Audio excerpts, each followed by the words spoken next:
दोस्तों, हमारे चैनल पर बहुत बहुत स्वागत है।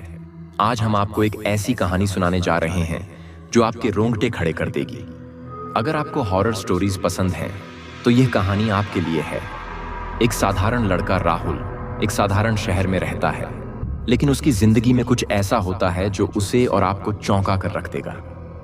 यह कहानी है डर, रहस्य और एक ऐसे सच की जिसे जानने के बाद आपके मन में सवाल उठेंगे, क्या सच में ऐसी चीजें होती हैं? तो दोस्तों, अगर आप इस कहानी को एंजॉय करना चाहते हैं और हमारे साथ इस डरावने सफर पर चलना चाहते हैं तो पहले इस वीडियो को लाइक जरूर करें और हमारे चैनल को सब्सक्राइब करना बिल्कुल न भूलें। इससे आपको हमारी हर नई कहानी की अपडेट सबसे पहले मिलेगी और हम आपके लिए ऐसी ही और डरावनी कहानियां लाते रहेंगे।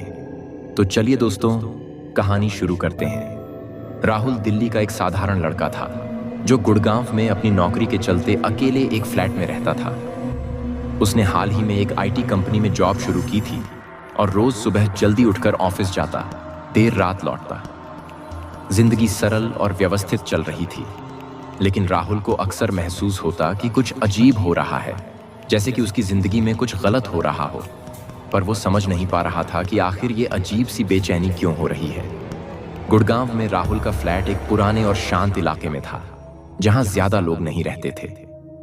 रात होते ही उस इलाके में घना अंधेरा छा जाता था और चारों तरफ सन्नाटा हो जाता था। एक रात जब राहुल ऑफिस से देर रात घर लौट रहा था तो उसे ऐसा महसूस हुआ कि कोई उसके पीछे चल रहा है। उसने पलटकर देखा, लेकिन कोई नहीं था। उसे यह एक भ्रम लगा और वह फ्लैट में लौट आया।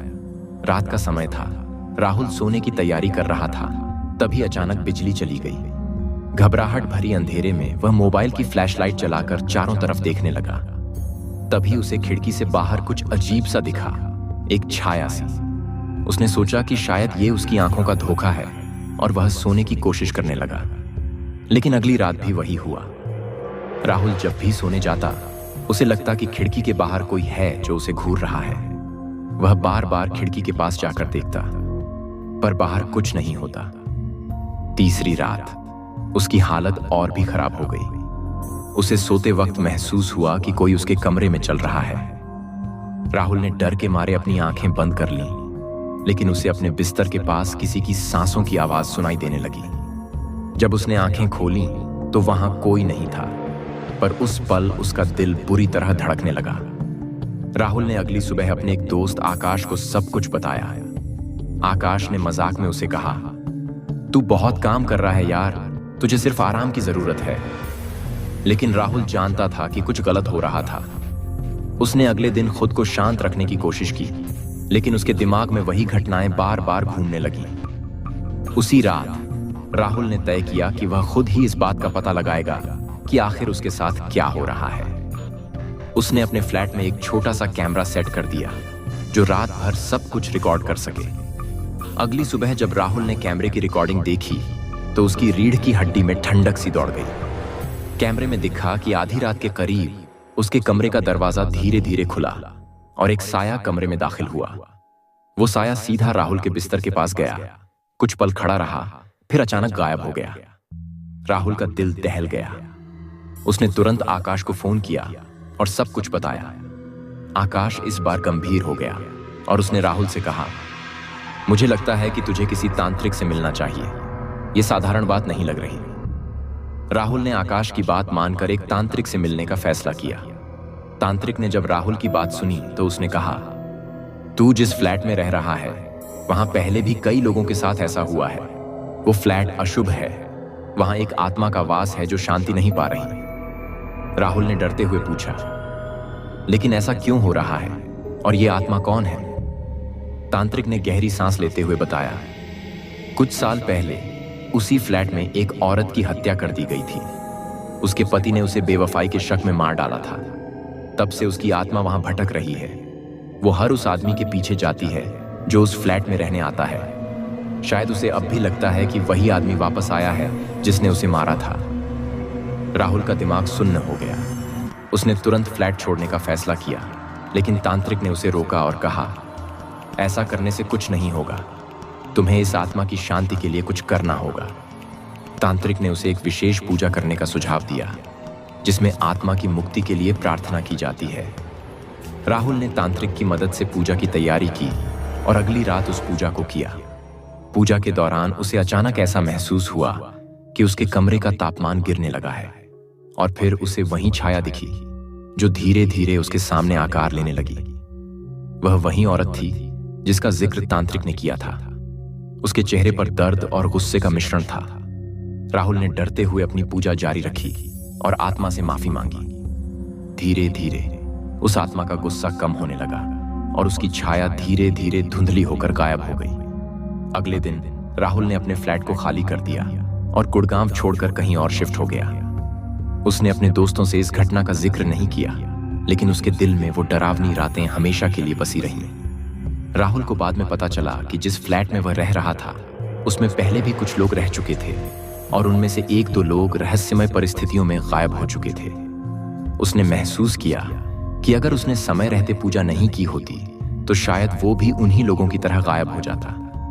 इस अनुभव के बाद राहुल ने एक बात हमेशा याद रखी कि कुछ चीजें हमारी समझ से परे होती हैं और कभी-कभी हमें उनका सामना करने के लिए खुद को तैयार रखना पड़ता है। उसके बाद राहुल ने कभी पीछे मुड़कर उस फ्लैट की तरफ नहीं देखा। राहुल के जीवन में वह रात कभी न भूलने वाली घटना बन गई थी। उसने गुड़गांव छोड़ दिया, लेकिन वह डर और रहस्यमय अनुभव उसे हमेशा सताते रहे। नई जगह पर शिफ्ट होने के बाद भी उसे रात में डरावने सपने आते, जिनमें वही औरत दिखाई देती थी। कई बार सपने में वह उसके पास आकर कुछ कहने की कोशिश करती, लेकिन उसकी आवाज जैसे किसी गहरी धुंध में खो जाती। राहुल का मन हर वक्त बेचैन रहता और उसे लगने लगा था कि शायद उसकी जिंदगी में ये डर खत्म नहीं होगा। कुछ महीने बीत गए, लेकिन राहुल उस डरावने अनुभव से पूरी तरह उभर नहीं पाया था। उसने अपने काम पर ध्यान लगाना शुरू किया और अपने दोस्तों से ज्यादा घुलने मिलने लगा ताकि वह उन बुरी यादों को भुला सके। परंतु एक रात कुछ ऐसा हुआ जिसने फिर से उसकी जिंदगी को उलट पुलट कर रख दिया। उस दिन राहुल की रात में ऑफिस से काफी देर से लौटने के कारण थकान बहुत हो गई थी। घर लौटते समय उसे फिर वही अजीब सी बेचैनी महसूस होने लगी थी जो उसने गुड़गांव में महसूस की थी। उसने इसे अनदेखा कर दिया और अपने नए फ्लैट में आकर सोने की कोशिश की, लेकिन आधी रात को अचानक उसे एक जोरदार झटका लगा। उसके कमरे के दरवाजे पर किसी ने बहुत जोर से दस्तक दी। राहुल ने घबराते हुए दरवाजा खोला, लेकिन वहां कोई नहीं था।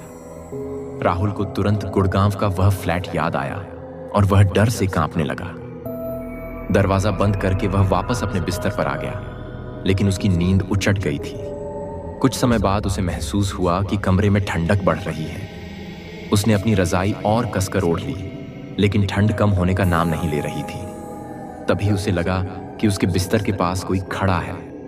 राहुल ने डरते डरते आंखें खोली और उसने जो देखा वह उसे कभी नहीं भूल सकता। उसके सामने वही औरत खड़ी थी जिसके बारे में तांत्रिक ने उसे बताया था। उसका चेहरा अब और भी स्पष्ट दिखाई दे रहा था और उसकी आंखों में एक अजीब सा खालीपन था। इस बार वह औरत बिना कुछ बोले राहुल की तरफ इशारा कर रही थी। राहुल ने देखा कि उसके इशारे में एक संदेश था। उसे लगा कि वह उसे किसी जगह ले जाना चाहती है, जैसे कि कुछ अनकहा रह गया हो। राहुल अब पूरी तरह से डर चुका था, लेकिन उसमें उस डर का सामना करने की हिम्मत भी आ गई थी। अगली सुबह राहुल ने उसी तांत्रिक से फिर मिलने का फैसला किया। तांत्रिक ने उसे ध्यान से सुना और कहा, उस आत्मा ने अभी तक शांति नहीं पाई है। वह तुम्हें कुछ दिखाना चाहती है और जब तक वह तुम्हें पूरा सच नहीं बता देती, वह तुम्हारा पीछा नहीं छोड़ेगी। राहुल ने घबराते हुए पूछा, मुझे क्या करना होगा? तांत्रिक ने उसे एक विशेष अनुष्ठान करने का सुझाव दिया जिसमें उस आत्मा से सीधे संपर्क किया जा सकता था। राहुल के पास अब कोई और विकल्प नहीं था। उसने तय किया कि वह इस रहस्य को सुलझाएगा और उस आत्मा को शांति दिलाएगा। तांत्रिक के निर्देशों के अनुसार राहुल ने एक विशेष रात चुनी जो कि अमावस्या की रात थी। उस रात को तांत्रिक ने उसके फ्लैट में आकर अनुष्ठान शुरू किया। तांत्रिक ने उसे चेतावनी दी कि इस प्रक्रिया में उसे किसी भी हालत में डरना नहीं है और जो भी हो उसे शांत रहना है। जैसे ही अनुष्ठान शुरू हुआ, कमरे का माहौल एकदम से बदल गया। हवा में ठंडक और घनी होती गई और एक अजीब सी घबराहट राहुल को महसूस होने लगी। तभी अचानक कमरे में वही औरत प्रकट हुई और इस बार उसने सीधे राहुल की ओर देखा।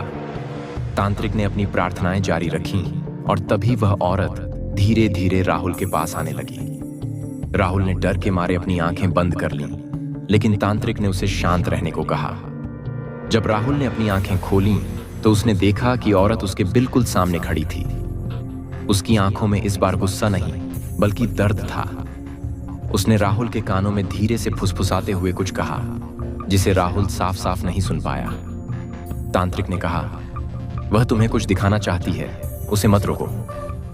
राहुल ने डरते हुए उस औरत का पीछा करना शुरू किया। औरत उसे अपने साथ एक अंधेरे कमरे की ओर ले गई जो उस फ्लैट के पिछले हिस्से में था। वह कमरा बंद था और उसे खोलने पर अंदर बहुत सी धूल जमा हुई थी। कमरे के एक कोने में एक पुराना लकड़ी का बक्सा रखा हुआ था। औरत ने राहुल की ओर इशारा किया कि वह उस बक्से को खोले। राहुल ने कांपते हुए बक्सा खोला और अंदर से एक पुरानी डायरी मिली। उस डायरी के पन्ने पीले हो चुके थे और उस पर किसी महिला का नाम लिखा था, अनामिका। राहुल ने डायरी खोली और पढ़ना शुरू किया। डायरी में उस औरत की जिंदगी की कहानी लिखी हुई थी जिसे उसके पति ने बेवफाई के शक में मार दिया था। डायरी के आखिरी पन्नों में उसकी हत्या की घटना भी दर्ज थी जिसमें उसने अपनी हत्या के दिन की हर बात लिखी थी। राहुल को सब कुछ समझ में आ गया। वह औरत शांति नहीं पा रही थी क्योंकि उसकी हत्या का सच कभी सामने नहीं आया था।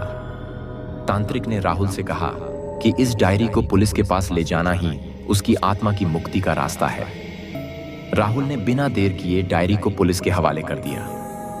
पुलिस ने उस डायरी के आधार पर जांच शुरू की और कुछ ही दिनों में सच्चाई सामने आ गई। उस महिला के पति को गिरफ्तार कर लिया गया और आखिरकार उसकी आत्मा को शांति मिल गई। राहुल को अब महसूस हुआ कि उसने सही किया। उसने न केवल एक अनजान आत्मा को मुक्ति दिलाई बल्कि अपने अंदर के डर का भी सामना किया। उसके बाद राहुल को कभी कोई डरावना सपना नहीं आया और उसकी जिंदगी धीरे धीरे सामान्य होने लगी। लेकिन वह घटना उसके दिल में हमेशा के लिए एक याद के रूप में दर्ज हो गई, जिसने उसे सिखाया कि कुछ रहस्य कभी कभी सुलझाने ही पड़ते हैं, चाहे वे कितने भी डरावने क्यों ना हों।